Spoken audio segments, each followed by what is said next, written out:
বাংলাদেশে বিবাহ প্রথা থেকে যুব সমাজকে উত্তরণের উপায় কি? উদাহরণত হাজারো প্রাপ্তবয়স্ক যুবক অবিবাহিত জীবনযাপন করছে, যার ফলে সমাজে নানান অশ্লীলতা বেড়ে চলেছে। এ থেকে বাঁচার সহজ সমাধান চাই।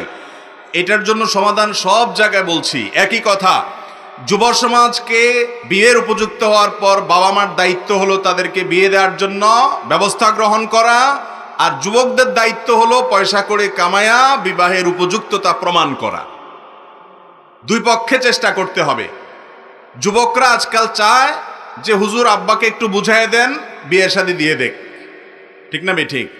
কিন্তু যুবক উনি বাসায় শুয়ে শুয়ে শুধু মোবাইল টিপবে, উনি কোনো কাজ করবে না। আছে না নাই? তো চাচার সংসারে বসে তুমি নিজে খাইতেছ, আরেকটাকে আইনা বসে বসে খাওয়াইবা, তুমি কিছু কাজ করো? কাজ করতে রাজি না, কিন্তু বাপের হোটেলে বসে বসে খাবে আর বিয়ের জন্য হুজুরে বলবো হুজুর ফতোয়া দেন। ইমান রক্ষা করতে পারি না, তো ইমান রক্ষা না করতে পারলে ফেসবুকে তোমার যেতে বলছে কে? ইউটিউবে তুমি ডুব দিয়া থাকো কেন? যেখানে গেলে তোমার চোখের জেনা হয়, নিজেকে রক্ষা করতে পারো না, ওই জায়গা থেকে সরে আসো আর হালাল উপার্জন করো। ভাই, উপার্জন করলে পয়সা করে কামাইলে এরপরে বিয়ে আপনার করা লাগবে না, দেখবেন মেয়ের বাপরাই আপনাকে সোলাই বলে নিয়ে যাবে, ঠিক না ঠিক? কারণ বিয়ে তো এখন মানুষের সাথে মানুষের কম হয়, টাকার সাথে ময়দার বিয়ে হয়। টাকার সাথে কার বিয়ে হয়? ময়দার বিয়ে হয়। ছেলে পক্ষ চায় ময়দার বস্তা, আর মেয়ের পক্ষ চায়।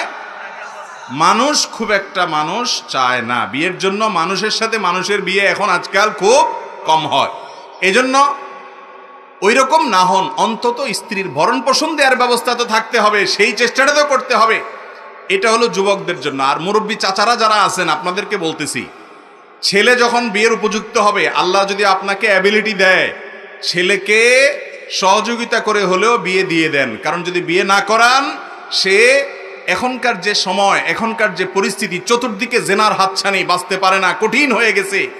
এই সময়টাতে সে যদি পাপাচারে লিপ্ত হয় আর আপনি অবহেলা করেন, বলেন না এই টাকা হবে না, আরো কামা, বুড়া হওয়া ছাড়া বিয়ে না দেন, তাহলে সেক্ষেত্রে আপনি আল্লাহর কাছে অপরাধী হিসাবে বিবেচিত হবেন। অনেক মা আছে ছেলেকে সহজে বিয়ে দিতে চায় না, বলে বিয়ে করলে ভালোবাসাটা দুই ভাগ হয়ে যাবে, যতদিন আমার কাছে থাকে ততই ভালো। অনেক মা এরকম আছেন, বিশেষ করে গ্রামাঞ্চলে। আর বাপেরা আছেন, বলে যে না এত সকাল কিসের বিয়ে। অথচ আমাদের মুরব্বীরা সব বিয়ে করছেন অল্প বয়সে বেশিরভাগ, ঠিক না ঠিক? আগের যুগে বিয়ে হয়তো অনেক আগে, তাই না? আপনি নিজে বিয়ে করছেন অনেক আগে, ছেলেটারা এখন বুড়া বানানোর আগে বিয়ে দিবেন না। এই অবিচার কেন করবেন আপনি? আল্লাহর কাছে জবাবদিহি করা লাগবে।